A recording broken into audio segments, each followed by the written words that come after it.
Yeah, I do. I do want you to drive. Okay, so if Okay. those of you in the Zoom world could mute yourselves, that would be nice.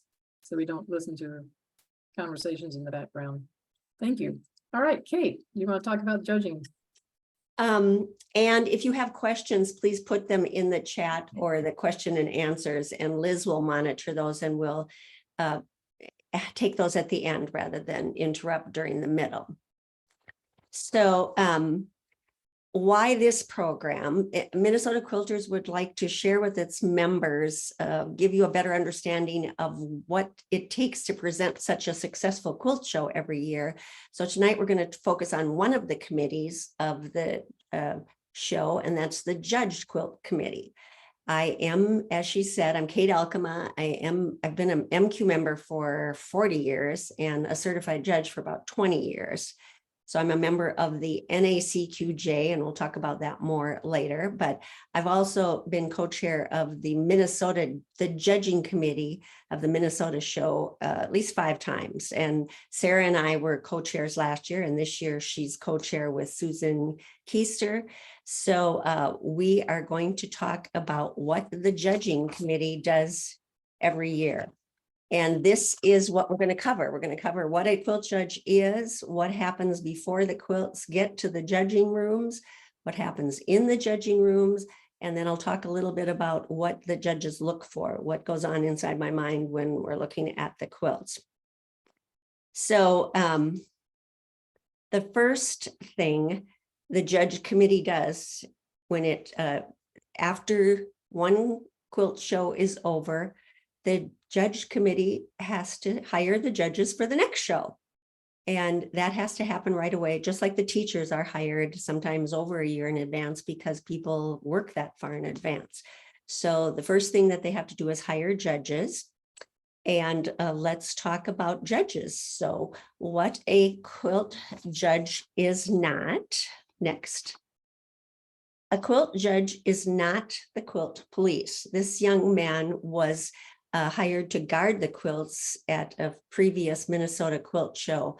And yes, that reminds me to tell you that the quilts are guarded once they're at the venue. We have security people that are there all night guarding the quilts. And he was so nice. He said he didn't know why he had been hired to judge a bunch of blankets. But after 2 days of working in the holding room and seeing all the quilts, he thought he might want to try this wonderful art. So we are not the quilt police because there is no one right way to do anything. We're judging what's on the table. We're looking at your results.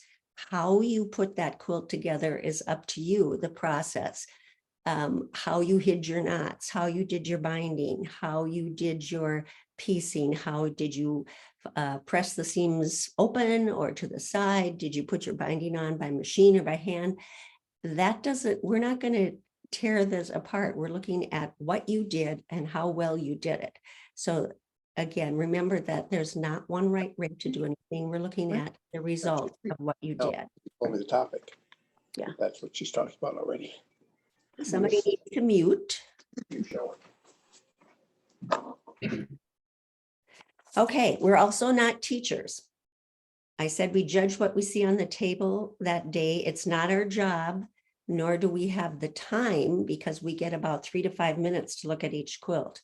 5 minutes is a long time if you're doing some abdominal crunches, but it's not very long to look at a quilt. So we can't tell you everything that we're not supposed to tell you how to remake your quilt. You need to take classes for that. We're just going to tell you what we see on the table. Next. And we're not there to pick our favorites.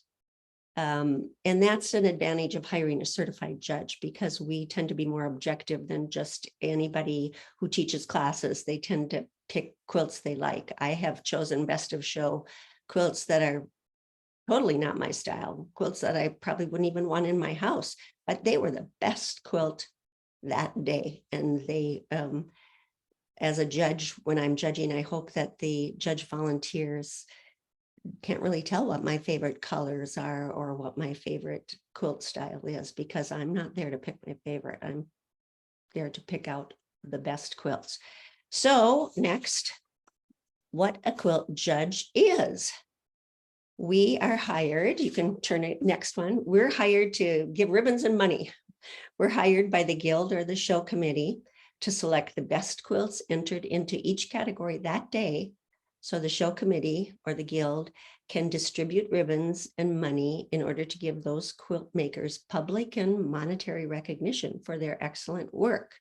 The key phrases there is the competition that day. Next.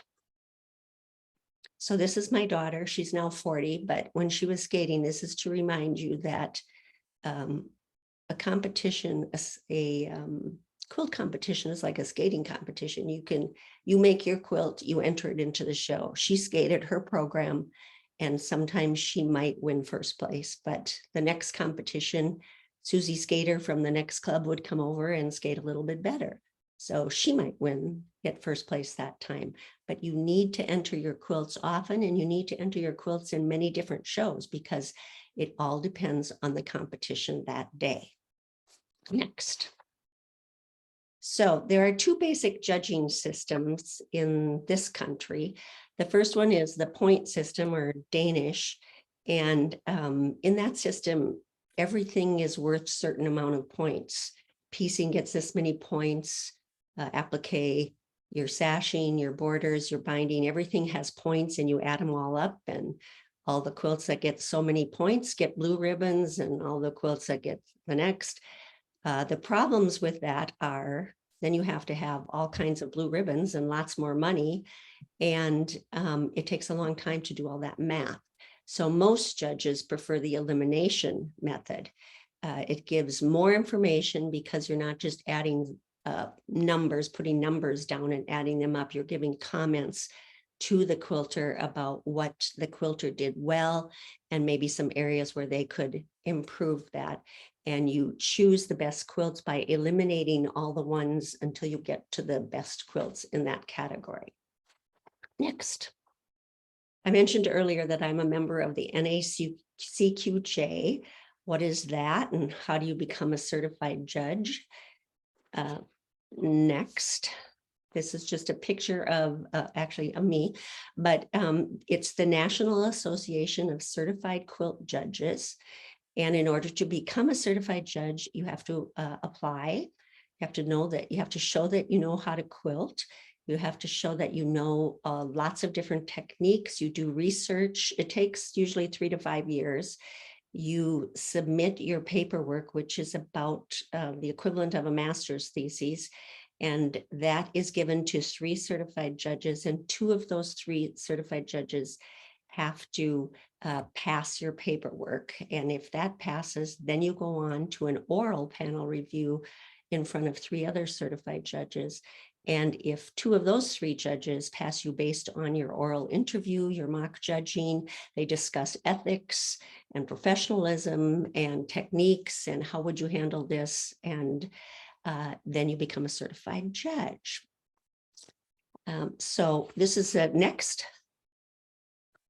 Minnesota hires certified judges because this is what we believe in: fairness, objectivity, positive approach. And as I said, we have to have a broad and very deep knowledge of quilting techniques. We have to study color, design, quilt history, and we all follow that systematic protocol for a complete survey of each quilt. And these qualities allow all quilt makers to receive a consistent, meaningful critique, as well as recognition of skill and achievement for the ribbon winners. Next. Okay, we covered what a quilt judge is. Now, what happens before the quilts get to the judging rooms? Once the judges are hired, then the judge committee decides what the categories are going to be, and they prepare the rules and the entry forms. This happens in the fall, and categories evolve over time.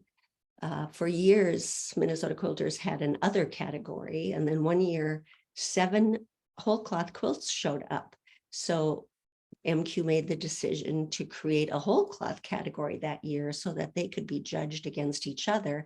And that went over very well. And the next year there were a few, we had a whole cloth category, and there were a few more for a few years. But then last year there was only 1 whole cloth. So it went back into the other category. last year, I believe we combined 2 applique categories because there weren't enough. The rules say that categories can be combined, divided, or eliminated based on quilting trends and the number of entries each year. I know once somebody asked about if you can enter a quilt from somebody else's pattern. Definitely, many of the quilts are from somebody else's pattern. If your quilt is made from a kit or a block of the month, then we have a category for that even. It's called workmanship, and there the judge or judges know that you didn't make all the design decisions. So they are looking more at workmanship, how you put those elements together that you were given. We used to have a miniature category, and we don't have one for next year. We're going to give a miniature award instead because there just weren't enough miniatures entered. We used to have a clothing category, and we don't anymore because there weren't enough. But here's a tip for you. If you live in Minnesota, enter some clothing into the Minnesota State Fair competition because there is a category there and there's an award for that. So tip, enter there instead. And Sarah, can you share the definition for that new upcycled category? That one's new this year. Yeah, the upcycled category is new this year, and basically it's a quilt that you have made using the old resources, like either clothing or a tablecloth or maybe some old handkerchiefs or whatever that you have been able to scrounge up from your attic or from the your grandmother's collection, and you make them into a new quilt. You can even take an old quilt and remake it into a new quilt if you like. So it is a new category. So it'd be interesting to see what people enter for that one. Yeah, I'm excited to see all that because it's pretty much anything goes. Anything that used It to be is something pretty wide else. open. Wide open. So after they decide on the categories, then and hire the judges, then they work with the show director and Deborah at the office and all the other quilt show committees to decide on the rules and the deadlines and the quilt entry procedures. And then they get all that ready to publish by January. So you have a busy fall in the judging committee because you're getting all that ready. And then between January and April, there's not as much work for the judge committee. They're taking in quilt entries because, so many people enter them early. And they are maybe putting some articles into the newsletter and presenting tidbits at the meetings, but that's a time that they're not quite as busy. Then it starts up again in April, and you can go on to the next slide. This is what happens then starting in April.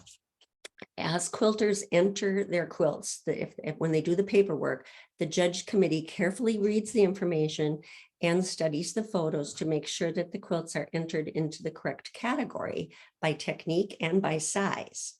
When's that registration deadline, Sarah? It's coming up. Oh, I believe it's really soon, like maybe the middle of the month, April 16th, right after tax day.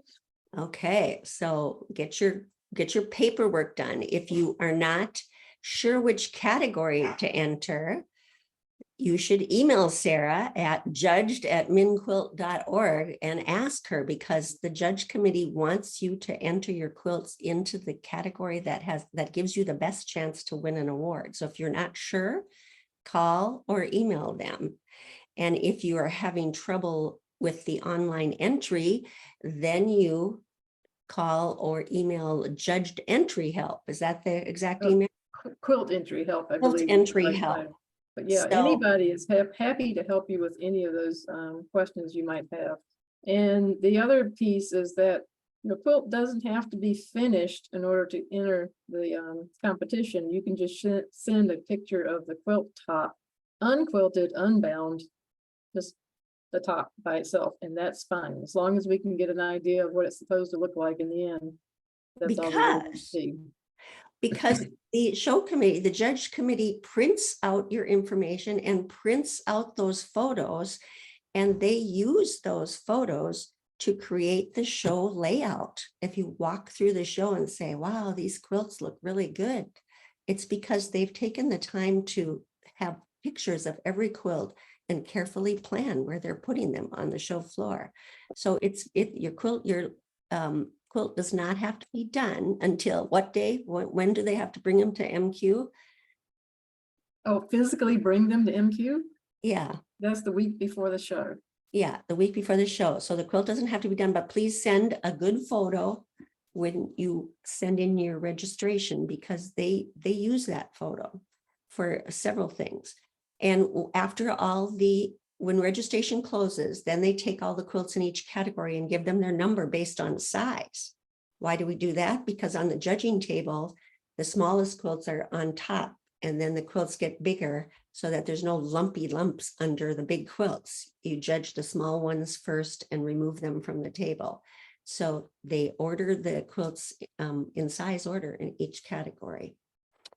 Right, and we do the best we can with the, excuse me, for the information that's on the system, including the picture. But sometimes when we actually get the quilt into St. Paul, we may find out that it doesn't look quite the same, or maybe it's not really in the right category, or maybe the size is off a little bit. So then we might make a little adjustment somewhere along the way.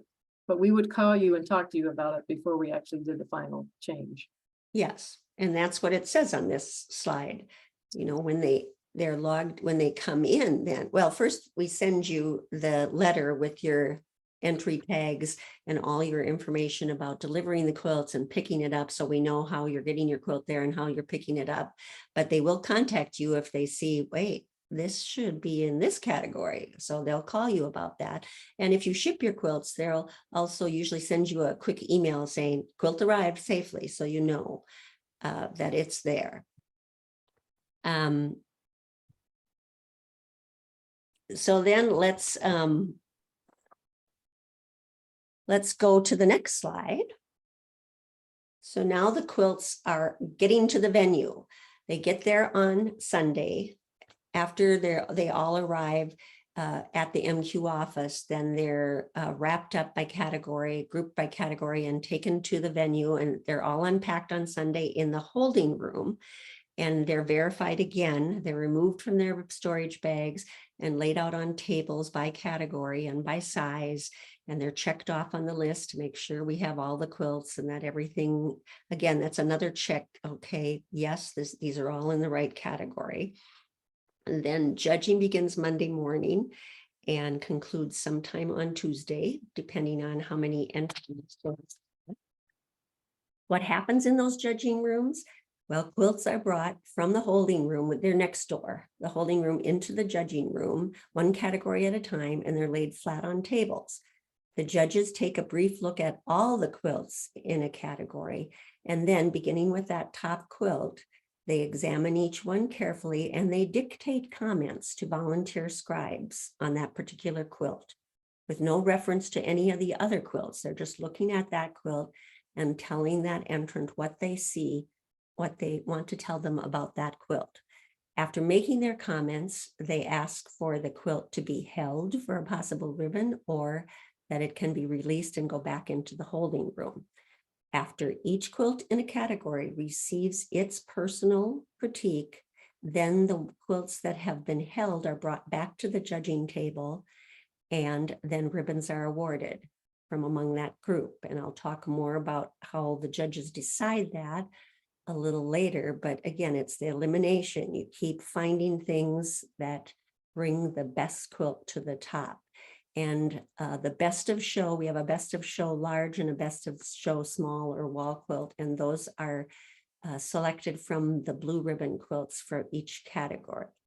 When the show closes on Saturday, the quilts are taken down and some are picked up there, and the rest are taken back to the MQ office to be shipped back or picked up there. So that is what the judge committee does. Sarah, do you have anything to add? Did I miss? The only thing I would add is that you might mention that you have a finite amount of time to do the judging. So each quilt gets X number of minutes Right, equally. So no one gets extra time and no one gets less time. They're pretty equally distributed. right. We actually use timers, and remind that somebody is in charge of a timer and tells the judges when 4 minutes are up so that they have to wrap it up so that it's fair for every quilt. We don't spend, oh, this one's great, I'm going to talk about this one for a half hour. We can't do that because we have that many quilts and we don't have the rooms rented for that long. So we have to get the judging done in 2 days. Do you have any numbers for how many have already been entered early? I think today, as of this morning, it was 72. Oh, We have room for lots more. and are there any categories that don't have many entries yet that people should consider? There's several categories that could use some more quilts. Let's see, the applique small category is lacking a few. Okay. Group category, which is made by 3 or more people, could use a few more entries. Other doesn't have very many yet. So that Now, other is crazy quilts, whole cloth, things that are done with surface design like embroidered, or cathedral window type thing. painted, all those things go into other. Yeah.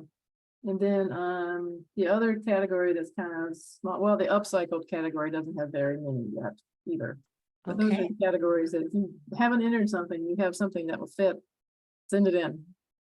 And we should mention that each quilter can enter 2 quilts, but they have to be in separate categories. Yes, they do need to be in separate categories. Yeah, you can't compete against yourself. That's not allowed. You have to enter it into separate categories. You could enter them separate categories and win a ribbon with each one. But anyway, so now we'll move on to the key judging criteria. Next slide. Get that one. Yeah. Okay. So this is what goes through my mind, and some of you have heard this. I'm going to try to go through this fairly fast because it's a repeat for some of you. This is that protocol that most judges follow. First, we look at the general appearance, just look at the quilt, and then we look at design and visual impact. We look at the artistry of the quilt first, second, and then we look at the construction workmanship. Then we look at the quilting design and workshop, and then all the finishing, the borders, the edges, the binding, the backing, the finishing details. So let's break those down a little. Next, is it finished? Is it clean? Yeah, some quilts come in unfinished, surprisingly. Is it clean? No pet hair? Is it free of good and bad odors? Please don't spray your quilt with Febreze. Some people in the judging room have allergies and you don't want us sneezing all over your quilt. And again, is it entered into the correct category? Hopefully the committee has caught that, but it's also the judge's job to say, is this really in the right category for some quilts? And sometimes that can be changed and sometimes it can't. So that's why it's so important to handle that beforehand. Next. So how has the quilt artist used the elements of art and the principles of design? I think you know what some of those are. I won't go into them, line, shape, color, value, balance, emphasis, proportion, all of that. Do all those design elements work together to present a unified creation? Whether the entry is a traditional piece quilt or a beautiful floral applique, a minimalist or maximalist modern quilt, or original art quilt, the quilt judge considers how well the quilt artist has organized that space, unified all the elements that they chose, and maintained some sort of consistency of style to create a cohesive whole that grabs the viewer's attention. I want to know what that quilt's voice is. What's its big idea? I'm going to comment about that.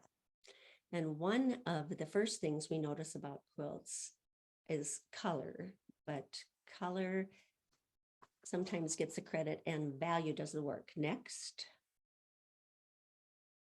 This quilt behind me is shimmer.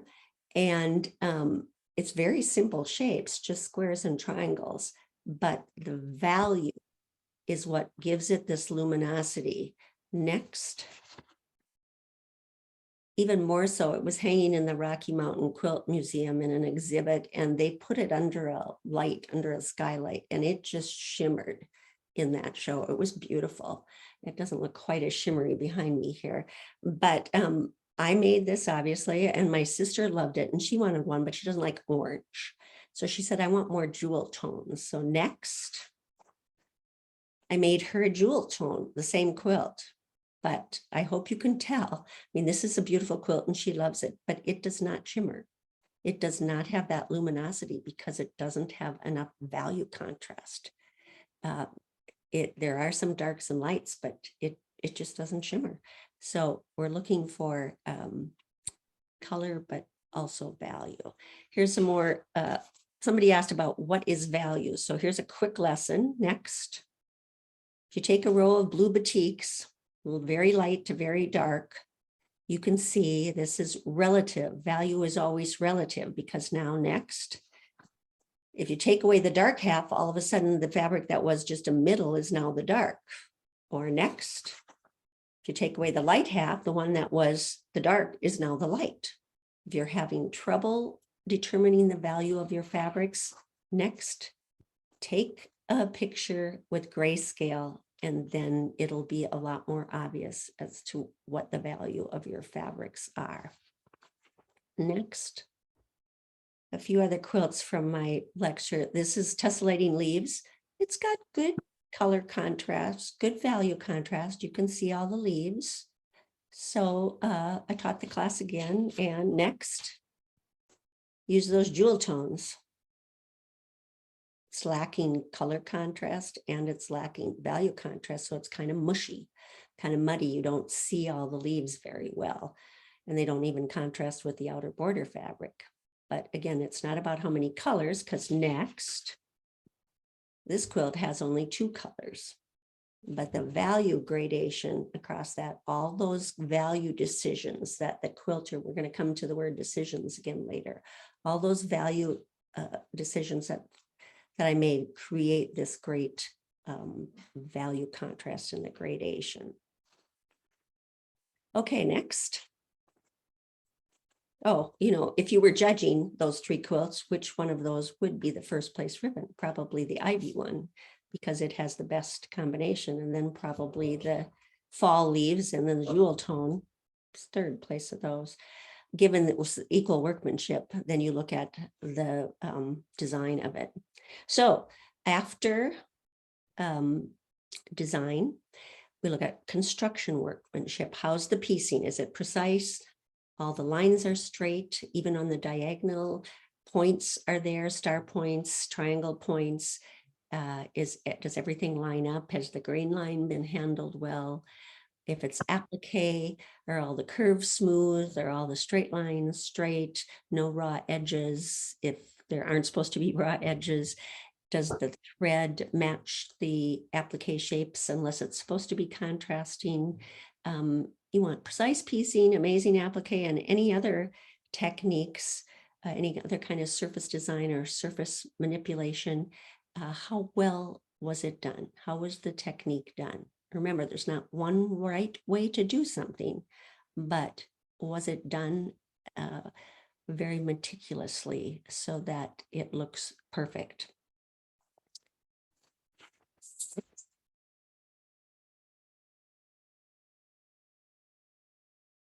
Next. Okay, then we move on to quilting. Does the quilting design enhance the construction design?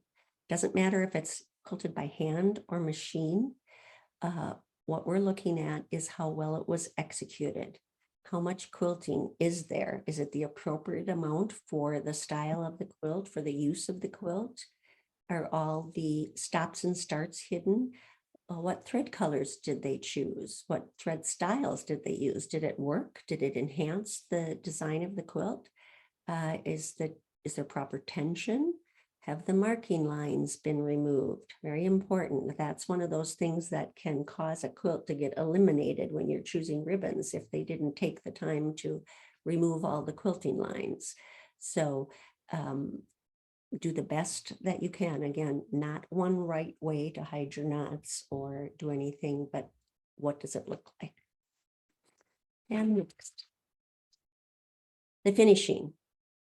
Is the block setting interesting? Are the sashings all consistent in width? How about the borders? Do they contain the quilt or do they compete with the center of the quilt? How did you do your binding? It's not the how it was done, but how it looks. If you can perfectly machine quilt a binding on without any hand stitching, great. If you'd rather hand stitch it, fine. It should just be as perfect as you can make it. That's what we're looking for.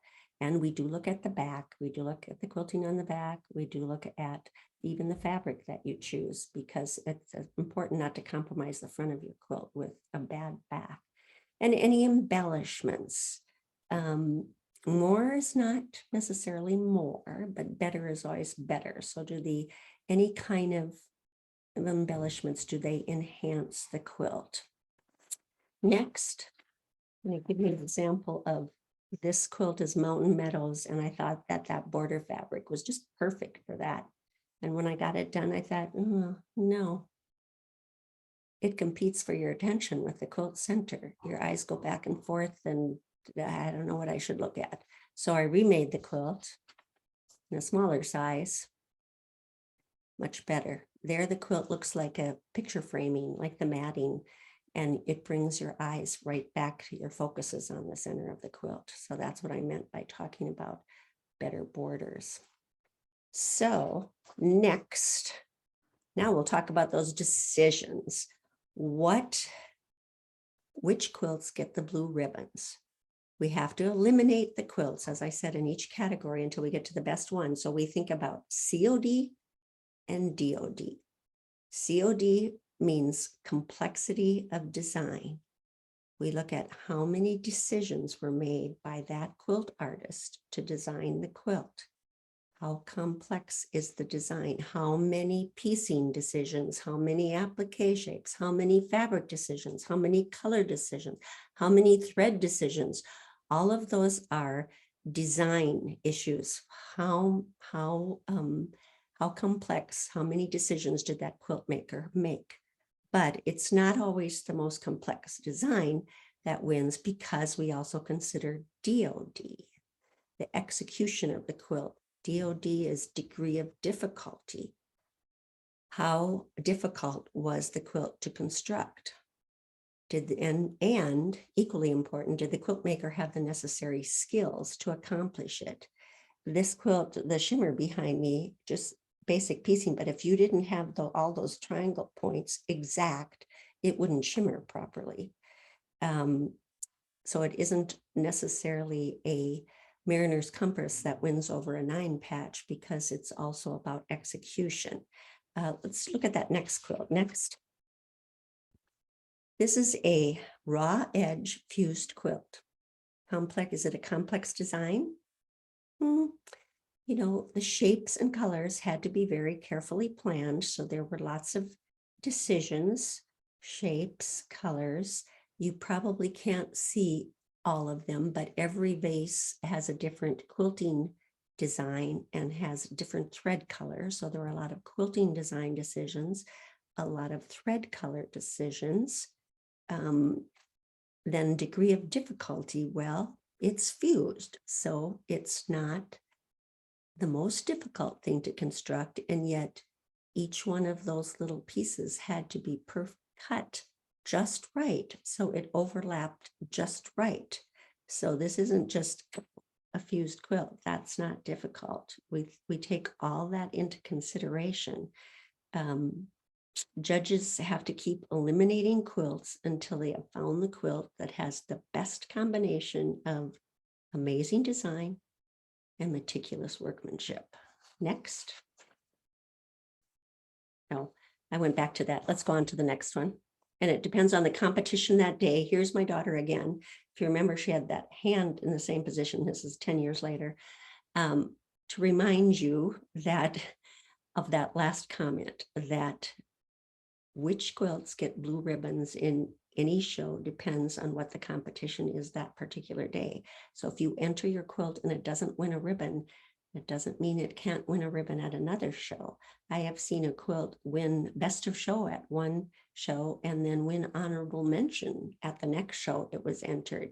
It all depends on, it's not that judges that day liked it better, it's that what showed up that day to compete with that quilt. So anybody can win an award, and the same quilt can win a variety of awards depending on the show. So enter often, put the quilts in. And next slide is my famous blue ribbon quilt. Next. Oh, she's okay. So before we if there are any questions, Liz, Sarah's going to share the quilt entry deadline date and then when the quilts have to be in at MQ one more time. Okay, April 16th, get them in. We need lots more quilts, especially in group category or other or upcycled or small mixed techniques. And that's just the paperwork. The quilt That's the doesn't have to be paperwork. done. It just Yeah. has to be done enough so you can take a picture and know the size. And the size, yeah. And they have to come in. When you enter your quilt, you'll get this information, but just keep in mind that the quilts have to be at MQ the first week in June. Yeah, the first week in June. So Okay. if you have any questions, feel free to drop me an email or call me, and I'll be happy to work with you about any questions you have about your quilts. And we have some questions here. yes, we do. So we have Karen Pence writes, does a judge quilt need to be made completely by the maker? Or can it be pieced by the maker and then quilted by someone else for people who don't have a long arm? You know, we should have mentioned that earlier. All our categories, almost all the categories are divided by technique. So there's applique and size. So there's an applique large, an applique small, a piece large and a piece small. But then there's also piece large one person and piece large one or two people. So yes, there are categories. We divide that into so that you can compete against people who have also had their quilt quilted by someone else. But if you do it all yourself, then you get that category. So when you see the rules, when you look at the rules in the book, yes, you may enter the quilt if somebody else did the quilting, and there's a definite category for that. So one of the largest categories is piece large two person, because a lot of people make a large quilt and have someone else quilted. And that's great. But yes, there are categories. Great. Do they have to have a hanging sleeve? Yes.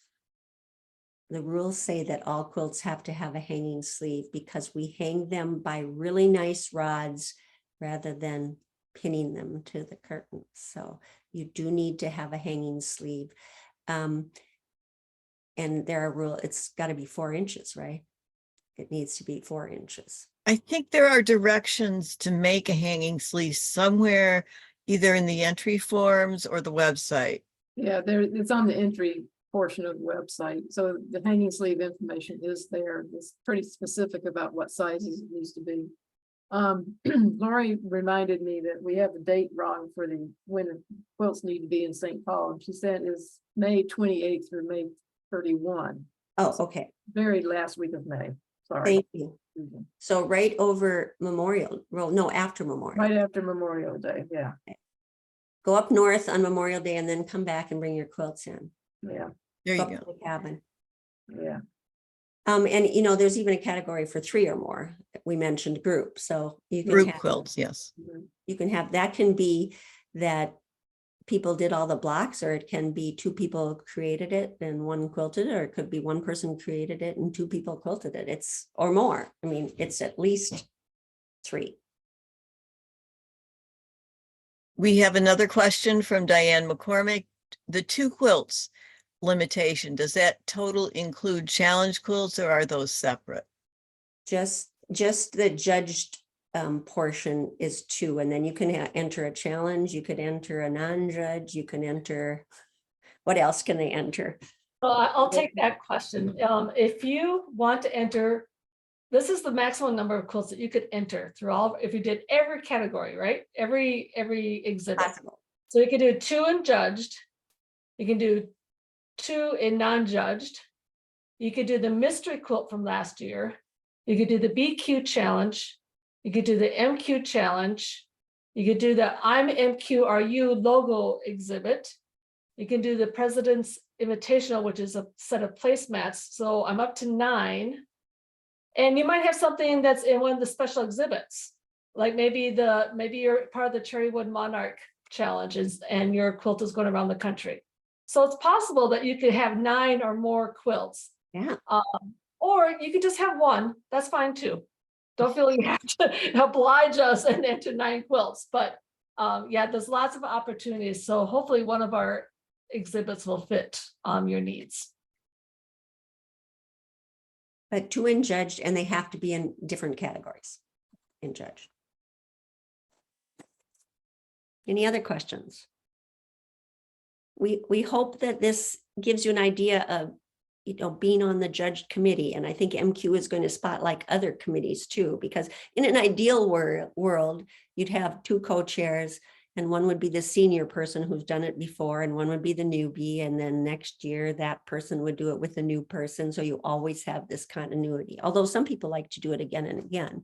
So then that's fine too, according to Brenda. But it's nice to bring new people in, but it's always nice to have experienced person to work with you when you're new. So now, being on the judge committee, you get to touch all the quilts. You get to look at all the quilts up. It's a committee that is a lot of work, but you get to see all the quilts up close and personal. You get to hang them. You get to design the layout. There's a lot of great things about being on the judge committee. And you get to hear what the judges say about every single quilt. Yeah, you really get the inside story about what's going Well, on. and that helps you make your quilts better when you listen to what they're saying about the other quilts. Right, Sarah? That's right.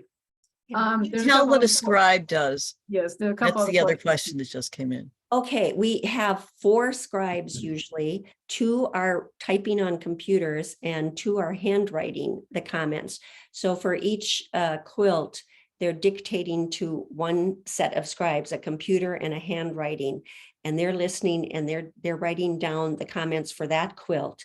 And then the judges move on to the next quilt and the next pair. And while those 2 are writing down the comments and typing the comments for that, the 2 that did the previous quilt confer, so that there are 4 ears hearing the comments, and then they make sure that they both heard and they talk to each other quietly, and then they get that on the computer, the exact, if they have questions, they ask the judges. If they didn't hear it correctly, the judges have a time to fix that, to tell them what they really said. But basically, it really works well when you have somebody writing and somebody typing, and then they confer, so that what you get is what the judges review all those critiques at night then too, so that they look at what the scribe said to make sure that hopefully you do that. The MQ does that. As a judge, you hope you get to do that, but sometimes they don't give you time to look at all the critiques. So what other volunteers do you need? Do you get to see that? Yes, you get that critique form. It comes back to you with your quilt. Okay. Yeah, we get that done by the end of the show. So when you pick up your quilt, you also pick up your critique form. And your ribbon. You might not get your Ribbon. check, that gets mailed to you. Yeah. But you get your ribbon and you get your critique form and your gallery card. And volunteers, they need people that are helping the photographer. They need the scribes. They need volunteers who are moving the quilts back and forth between the holding and the judging room. You need fanners that fan the quilts through so the judges can see them. You need awards clerks that are keeping track of the awards and the possible awards. You need a large group of volunteers in the judging rooms. And then you need people to start hanging the quilts down on the show floor on Tuesday. And then on Wednesday, they help hang the ribbons and the gallery cards. So there are a lot of volunteers needed. But all those volunteers that are in the judging room get to hear the comments. So it's a great way to learn about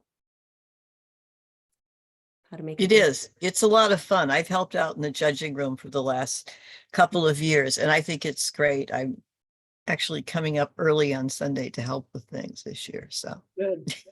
Glad to hear that. We So need to sign up. You won't Sign be, up, people. when you sign sign up, sign up Genius, you won't be signing up for a job. You'll be signing up for a time frame. And then Sarah and Susan will assign you, but they'll talk to you and see, you know, are you computer literate? Can you be a computer scribe? Do you have good handwriting or atrocious handwriting so you can't do that job? Can you not stand all day? Then maybe you can sit and be the timer, or you could be the awards clerk. So there are different jobs, but they will assign it afterwards. Just volunteer for hours and they will work with you. Right, Sarah? Yep, that's right. We're very flexible. We work with what you can do. I believe there's one question that was skipped earlier on, and that's about, no, I've lost it. Is there a 2-person quilt category? Yeah. Yeah, there's 1-person categories and 2-person and group. Right. And So the 2-person most- category is usually one person that quilts. gonna go to the one bathroom person really that quick? sees it. Most of the categories, I mean, most like applique and pieced and other and mixed techniques, most of them have 1 person and 2 persons. Some of them have separate and some of them are just 1 or 2-person categories. If it's one that's not going to be big enough to have both 1 person and 1 and 2 persons, but just look at the definitions and look at the rules on the website and you'll see which ones.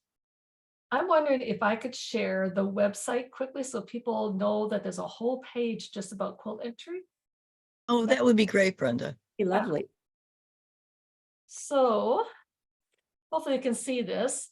And if you don't have this memorized and look at this 10 times a day like I do, the website is not this long, tedious thing at the top. It will redirect you. But if you put in www.mnquilt.org /MQ 2024, then you will get to this. And this is the home page. And once you're at the home page, if you click up here at the top, you'll see a whole bunch of things drop down. These are different pages. And we have one page just about quilt exhibits and one page about quilt entry.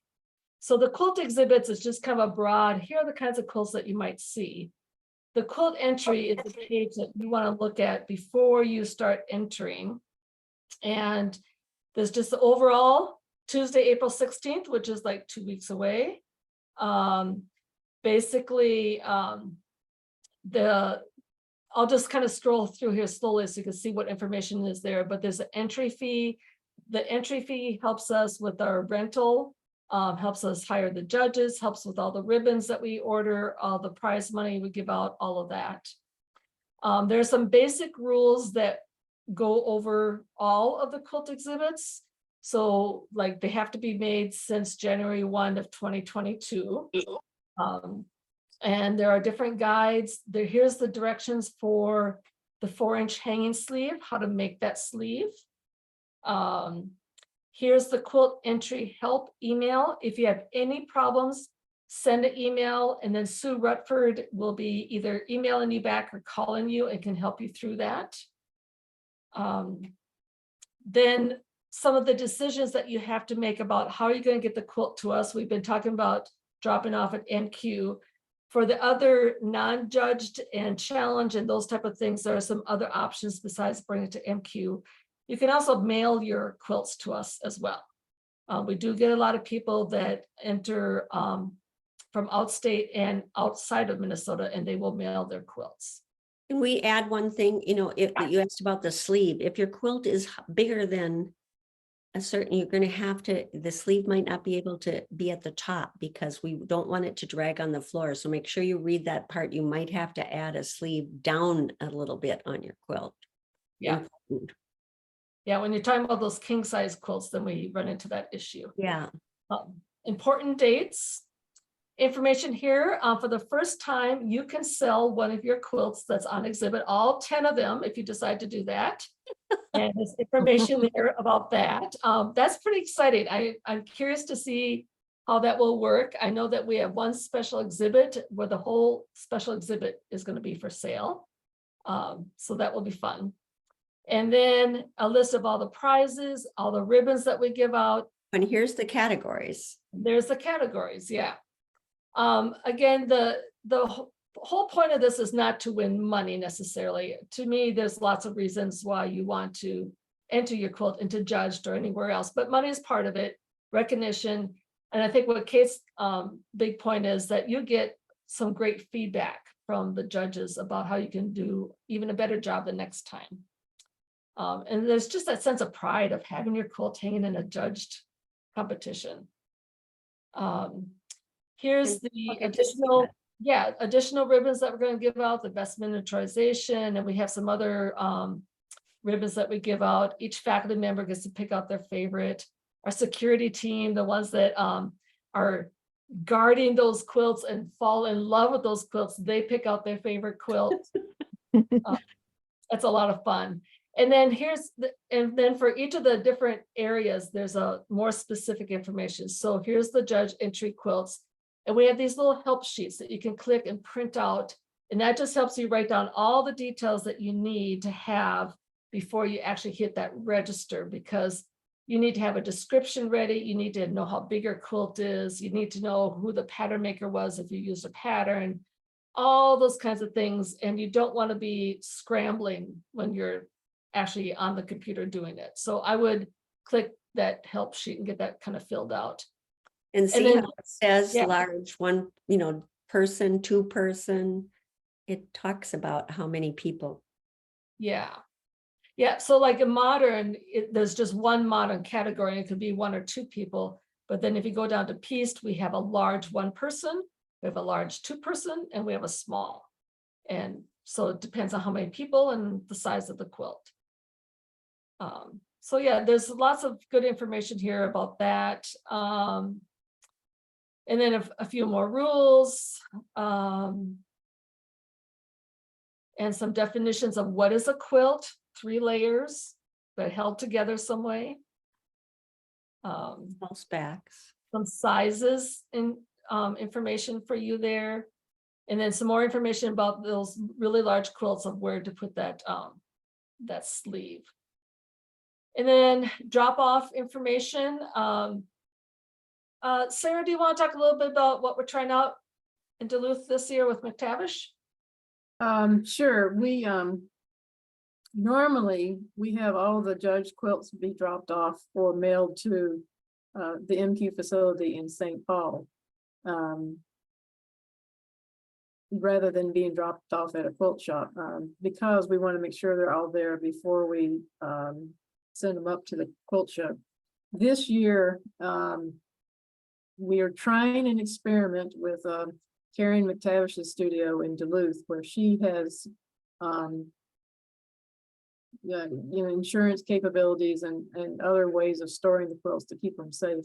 But she is going to collect a few of the quilts that are from people in the Duluth area, and she will bring them over to us on Sunday afternoon, so we can, when we're sorting out all the quilts and laying them into the holding room, we can put the quilts from her in there as well.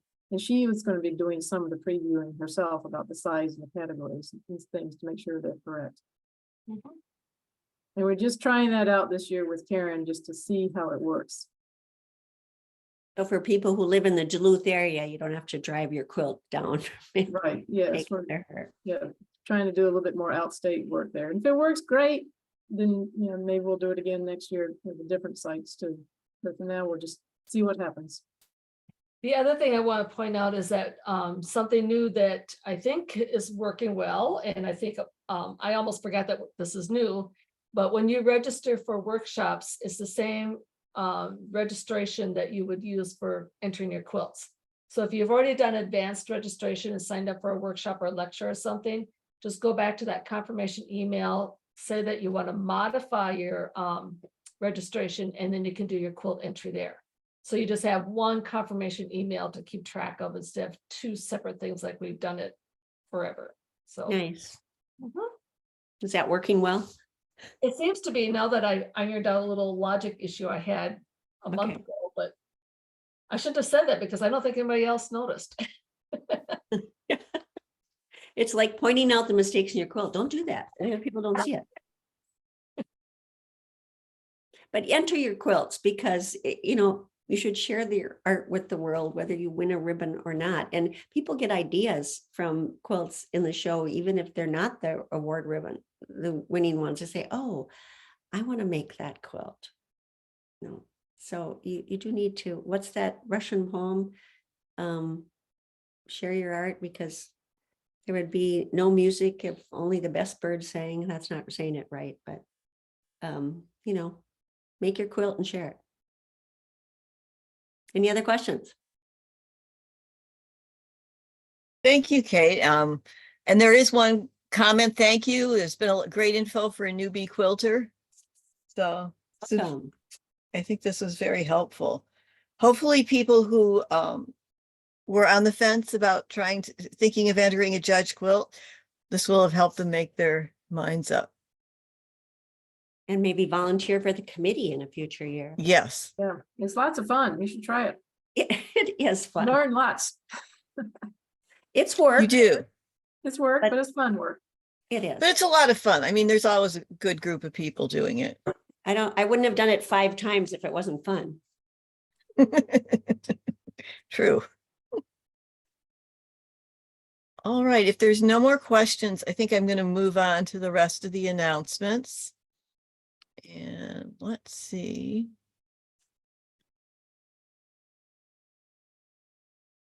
Why is it not letting me share my screen? Oh, it says who can share, host only. All participants. No, it's all participants. I know. Now it's letting me. I don't know what was going on there. Give me a sec. Here we go.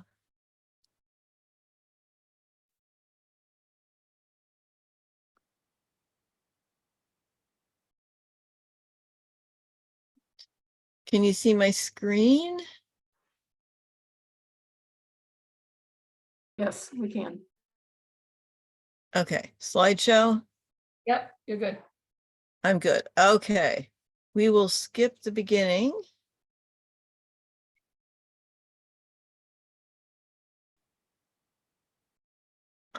There's Kate.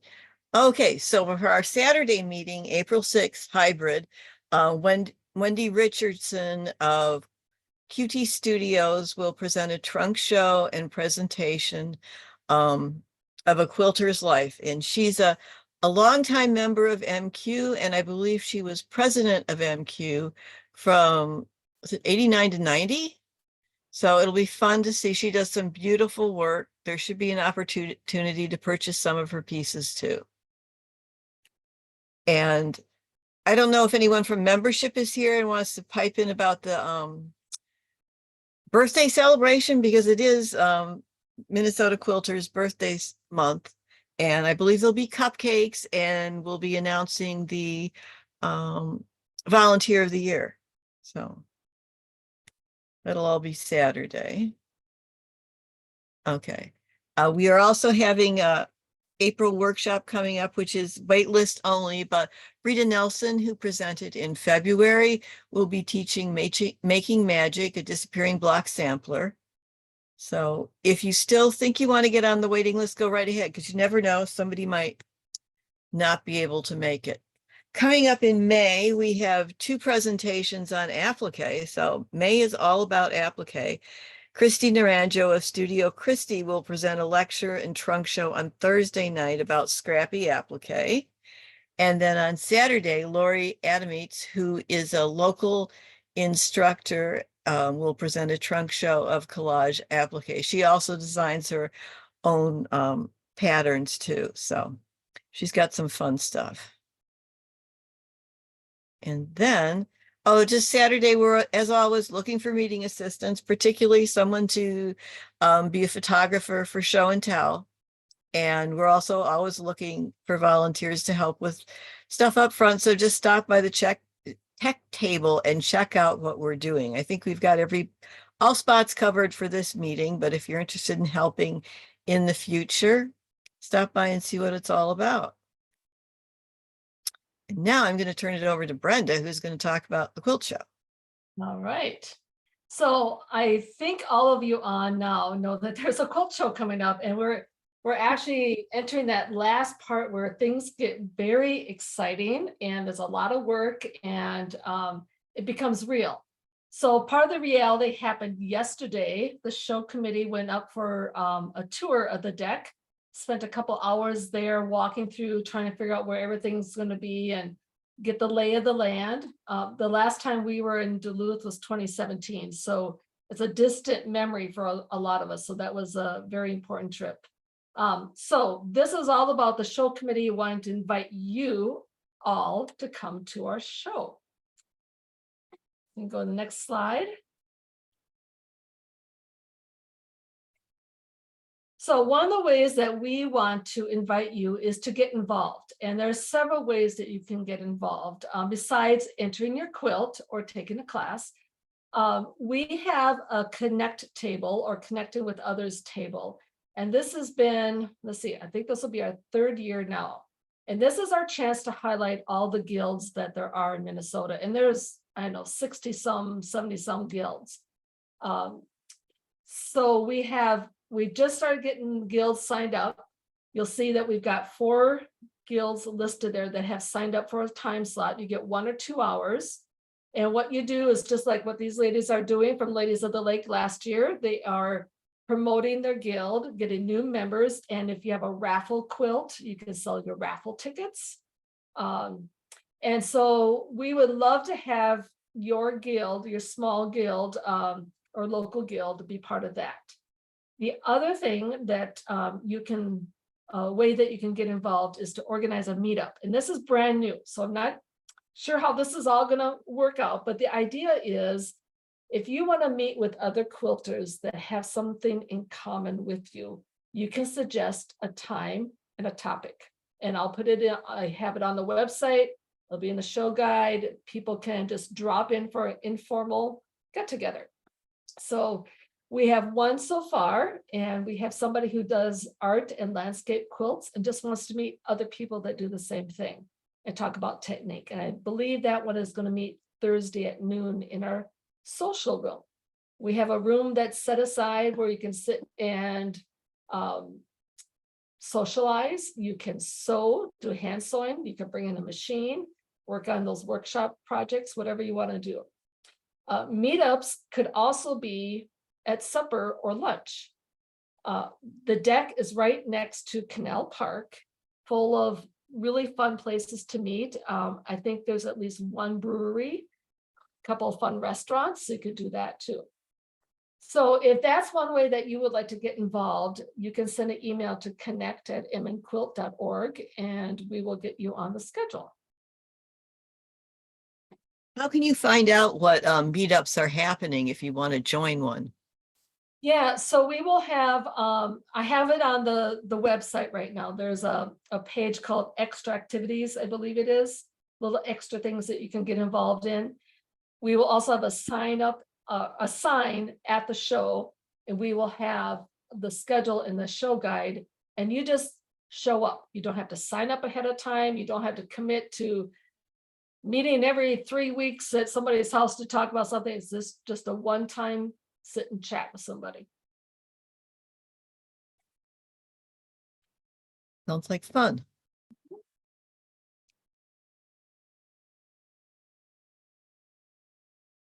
And this is all old stuff by now, right? But I want to share with you again that deadline, and it is at 11:59 p.m. I believe. I will make it 11:59 so that you can go through the evening. We'd rather that you start the entry process early and not wait till 11:58 and call Sue and say help. So at least try to get it done during the day when people are around to help you out. And I just want to have a picture here. As I was looking for a picture for this, I ran across this. This is a quilt that was in, I believe, judged last year that Melissa Griggs made. And Melissa passed away a couple of months ago. So this was just really fun to come across her quilt today. And how quilts are so important to our legacy, aren't they? And helping us remember each other. Well, that was a sweet idea. Yeah.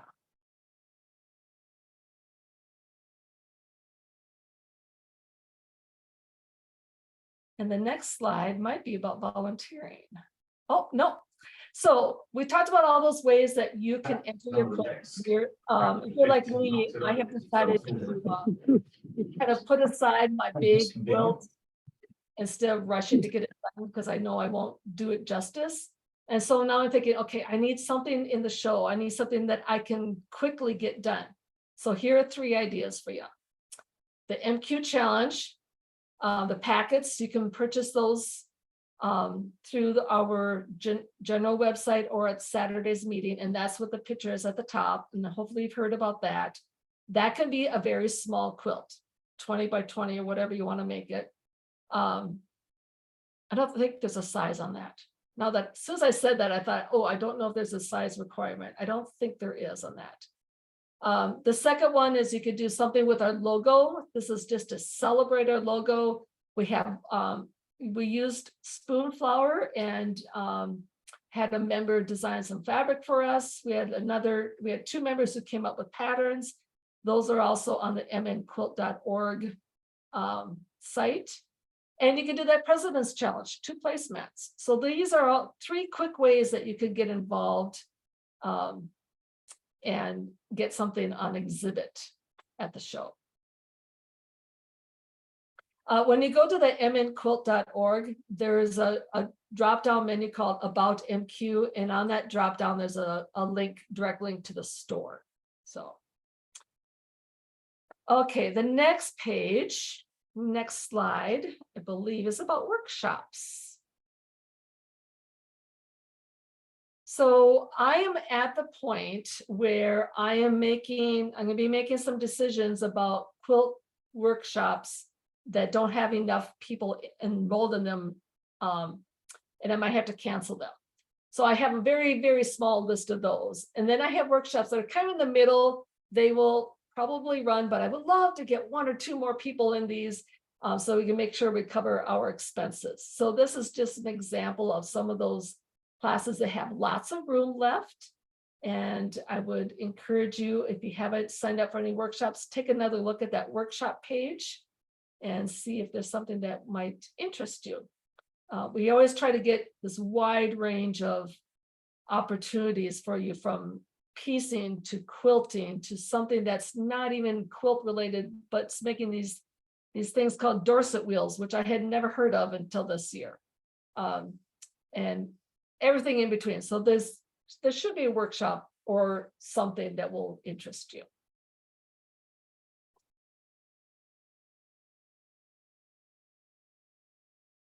Oh, Kathy Simon Frank said that the MQ challenge cannot be larger than 64 inches in perimeter. So if you like things that are square, make it 16 by 16, and then it'll be perfect. Okay, Lori, do you want to talk about how to volunteer? Yes, I'm not going to start my video though, because my Wi-Fi is not at its most optimum right now. So the volunteering is live, the volunteer sign up. There are at least 3 ways you can get there. There may be more.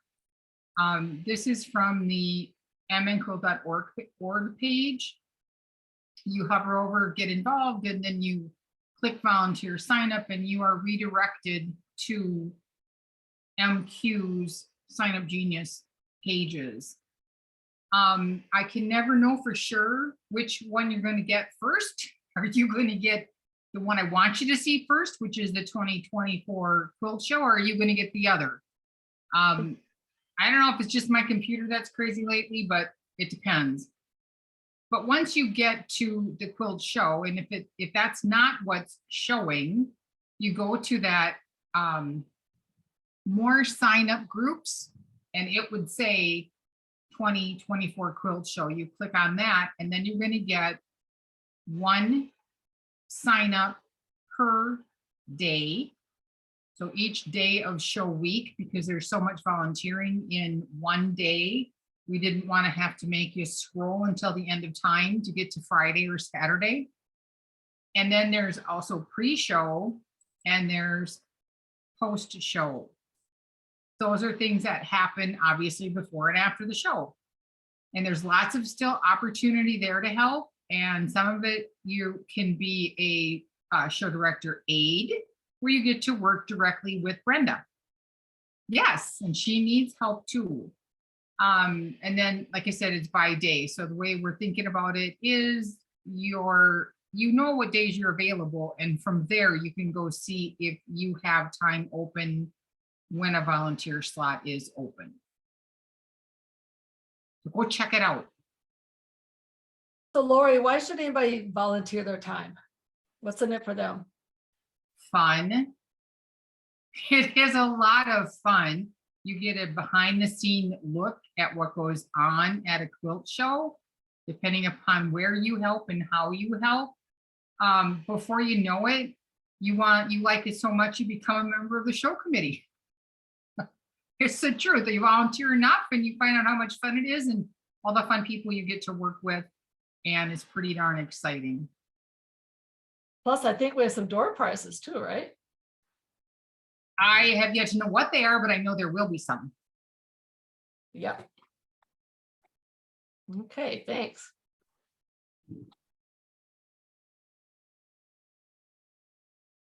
So one of the opportunities that you can help me out with right now is chartered buses. There is one spot on that Sign Up Genius to help me investigate an idea. I would love to have MQ charter some buses to go up to Duluth, but I need some help doing some research on that.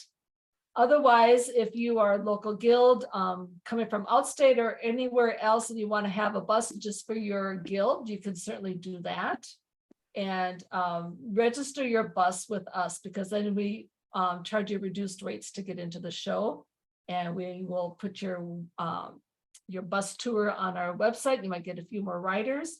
Right now, we have one bus tour that's coming from the Alexandria area and making several stops between Alec and Duluth. So you can check that one out.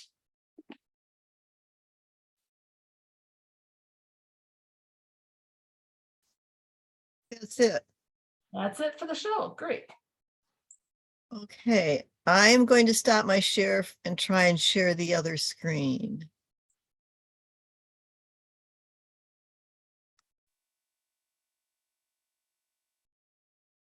Down.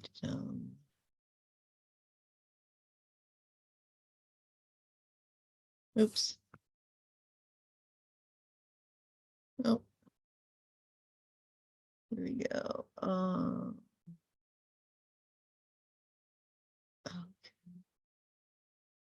Before you start the show and tell, this is Win. Yes. I just wondered if I could do a quick announcement. Please go right ahead. All right. For those who haven't met me, I'm Win Martin. I'm president for Minnesota Quilters. And we're getting feedback somehow. Yeah, I'm not sure what's going on with that. I don't know either. Well, I'll just keep talking and hope it gets out of the way. I wanted to let you know that aside from the fact that we're very, very busy with show preparations, we also have been doing some things at the board level that are going to change the organization. And I just wanted to recap those quickly. And some of you might know that really back when the pandemic started, we were just starting some strategic planning. Out of that, we came up with like 16 different issues that we needed to tackle. And we've been working on them ever since. And some of the things that might be evident to you would be things like we had a new logo introduced in 2022, a new website last year in 2023. And then something that we did behind scenes last year was to work with a consultant on what is known as governance planning. And governance is really the management of the organization. And specifically, when we started that, we were exploring whether we could hire an executive director and how would we go about doing that. One of the things we found out is that we needed to make some modifications to how the board runs prior to hiring an executive director and do some fundraising, other things like that. But I can tell you that our board is starting to change, and we have, for the past 46 years, we've been what you would call a working board, which means it's all hands on, that if you're on the board, you have a number of assignments to lead up to, and you have committees reporting to you. But one of the things that has happened during the pandemic, and this is true all across the world in every nonprofit, is that there's been a shortage of volunteers. Fewer people have been able to step forward and say, yeah, I'd like to help out in some way. And that's meant that as we've had fewer volunteers, our board members have taken on more and more and more, to the point where it becomes difficult to get through the day and to think about what you're going to do in life aside from volunteering for Minnesota Quilters. So we're trying to separate that a bit. Eventually, we want to be a governance board that focuses strictly on strategic planning, kind of on the what do we do to fulfill our mission and why do we make those choices. And then there will be what are known as standing committees who help to get the work done. And so what that means is that we're looking for different people to join the board, but it means that our standing committees need to have strong leadership, and we need more people to join the committees. And we think it's a lot of fun.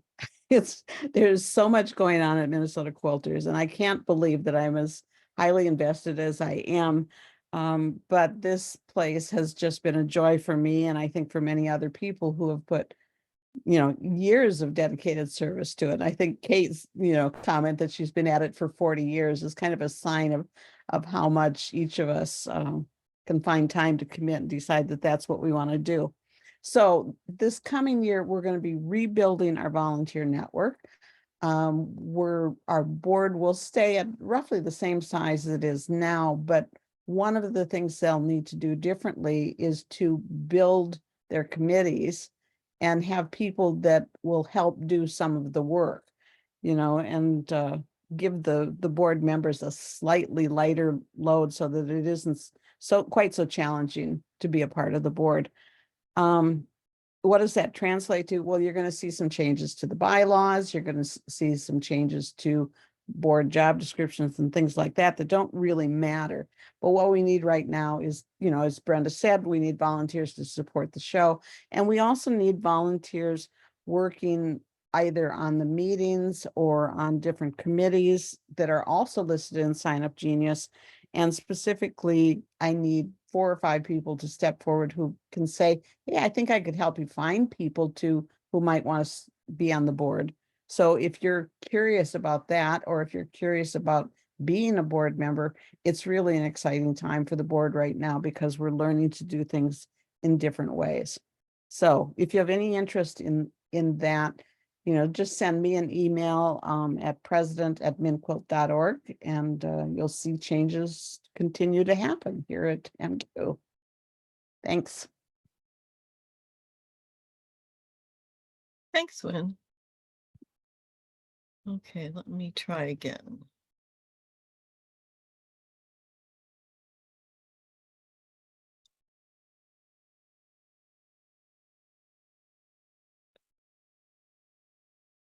Here we go.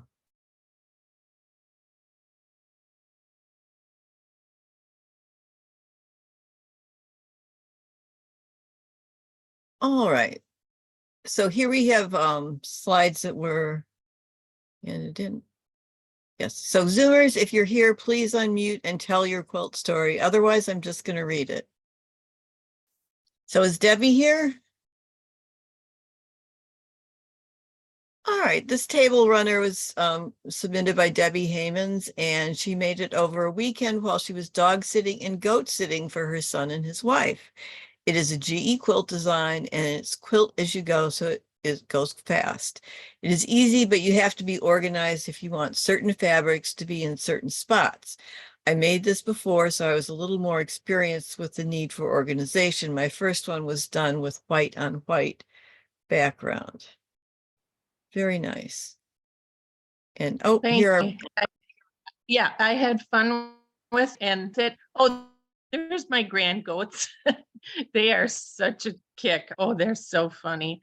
But when my daughter-in-law and son came home from their weekend away and she saw it, she wouldn't let me take it home. She kept it. So that was fun.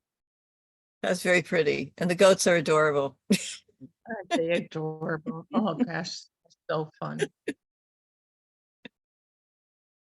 Okay. Diane, are you on? Do you want to talk about this? I am on. And I think the little blurb on the side pretty much tells it all. So there are 3 pictures in total, but this was my gift from my husband. He contacted family and friends, all that had received quilts from me, and then had them send in a picture. And he said, preferably with the person who had received the quilt.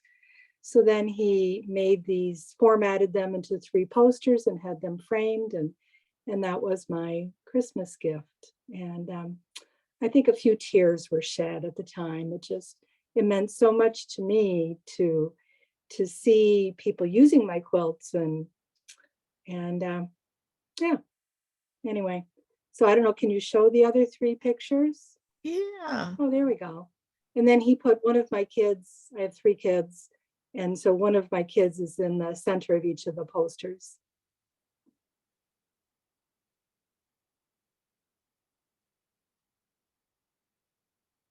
That is a really sweet idea.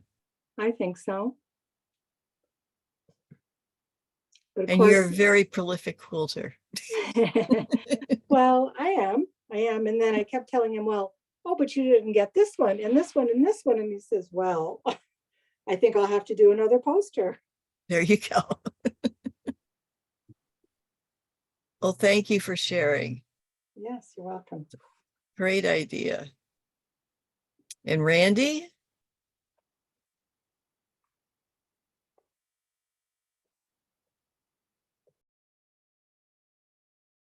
All right, this is from Randy. And interestingly enough, I used the same picture of the same pattern done by someone else for Christy Naranjo, who's going to be presenting in May. But this is Randy's quilt that she made from Christy's pattern, and it was made in 21. And it looks like I don't know if she took the class but she quilted it on her long arm. And she said it was fun and Christy's directions were easy to follow. And Carol, are you here, Carol Hanku? I am. I came late. Can you hear me? Yes, we can hear you. Okay. Please go ahead. This is one of the quilts for the new exhibit for 2024. The beat goes on. And this is Moon River. Hence the moon and the river. There were so many rock and roll songs in this exhibit that I figured we needed one from the 60s that was a little slower and a little more relaxed. So this is Moon River. I had fun with Beautiful. it because the squiggly parts, the little parts in the middle are from shiny fabric. And even though it has 2 layers of tulle on top, the shine comes through. So that was fun. Mhm. That's it. Come and see. Thank you. There will be more. Looking forward to it. Hey, Carol, can you Yeah. tell them what you're gonna do with the music part of this? Oh, yeah. I can. I got an update today. There's a guy at Energy by Cell. It's the same company we used last year. And they will be putting together one recording for each booth. Where if you call the phone number will be at the beginning of the exhibit, you can then punch in, I think it's a 2-digit code. And there will be one code for each booth of my exhibit. And once you punch that in, you'll get a recording of several little slips of music that coincide with that booth's quilts. So the first booth will be of surfing, and you'll get all kinds of music, surfing music. And the second booth will be of people and dance of the 60s, and you'll get different little strips of music of different dances, such as the mashed potato and the hitchhiker and the stroll, and the big one would be the twist. And then we go into, because it's the 60s, we go into the civil rights area, and there will be some songs for that. The fourth booth will be the folk singers. So there will be slips of music from folk singers. And the fifth booth will be the anti-war, pre-war section from 68 through 70. And there will be some pertinent songs for that. So it should be interesting. I got an email from a man named, his name is Jackson. He works at Engage by Cell. And I have asked, and he's the one who's helping me put together the slips of music. And he said he really liked my selection of songs, and he hadn't heard some of them. So he was excited about that. And he is going to send back to me a draft of some of the beginnings of his work, so that I can listen to them too and see where we're at. I'm excited. I can't wait to hear what he's put together for the little slips of music, to see how it sounds.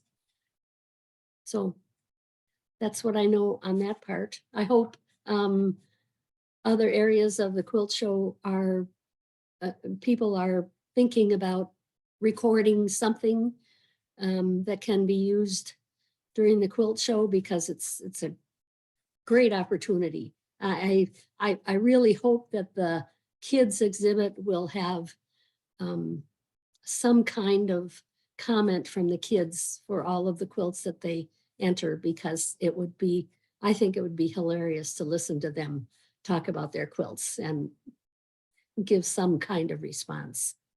So we're working on, I hope it works. Sounds great. Thank you. You're welcome.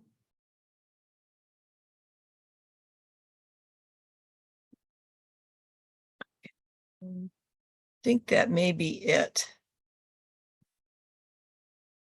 Yes. That's our last slide from that show. So let me go back to the announcements quick. I think we're at the end where we're at door prizes. Are there any questions? I see there's a number of chats, but I'm not going to run over there. So we'll be drawing for 2 door prizes tonight. One will be a $25 gift card. Pardon? That's just your echo. Oh, okay. Sorry. I'm not sure why it's echoing. Anyway, we will be drawing for 2. One will be a gift card to a show vendor or sponsor. So whoever wins, you'll have to go look at the list on the show site and go to the vendor page or a sponsor, yes, vendor page, and see who you would like that to. And then we'll also do 1 admission ticket to the show. So I am going to pull up the random number generator and go. 28, Linda.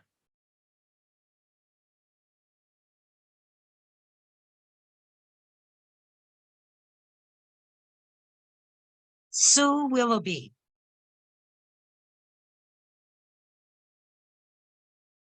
Sue, are Still you with there? us? Yep, I'm here. Great.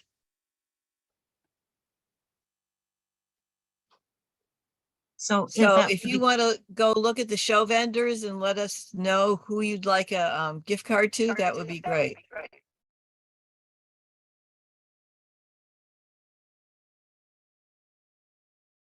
And you don't have to do that right now. You can take your time and we'll be in contact. Thank you. Okay, next we'll do the show admission ticket. And let's see. 31. Catherine Nelson.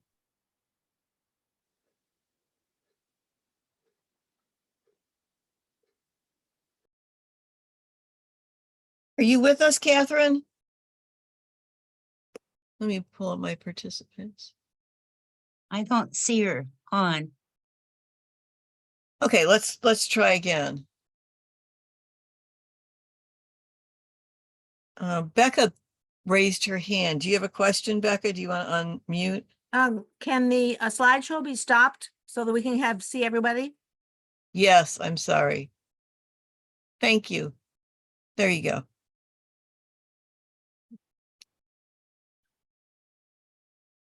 Okay, 51. That's my next one.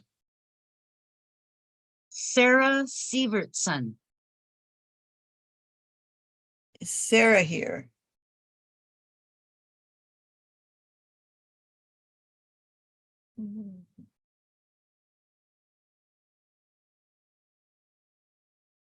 I think she's gone too. Sievertson? Okay. Sievertson, Yeah. I see Sarah Sievertson's name.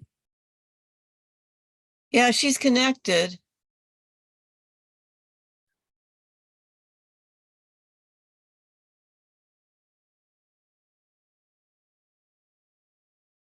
Her mic is off, she says.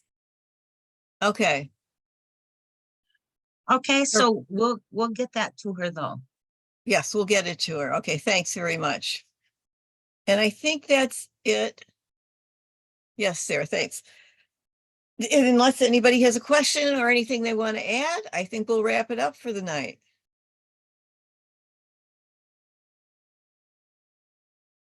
Sorry, I realized don't even have my. Good night, everyone, and thanks for joining us. Thanks There was so one much. question. There's a question. Thank you. There's a So- question? Yeah, there's a question about the label that you put on the back of your judge quilt. After you get done entering, you will be receiving a letter that will tell you what to put on your label, and it also has some tags that you put on your quilt. So be watching for a letter that will come by the US mail, and it will have more information about how to prep your quilt for dropping off and labeling and all that kind of stuff. I hope that helps whoever asked that question. Great presentation, Kate. Thanks, Yeah, Kate. thank you very Thanks so much, Kate. That was Kate. wonderful. And Yep. I hope people are inspired to go enter their quilts. And help judge. Yeah. Okay. Good Thanks, night. everybody. Have a good night. Bye.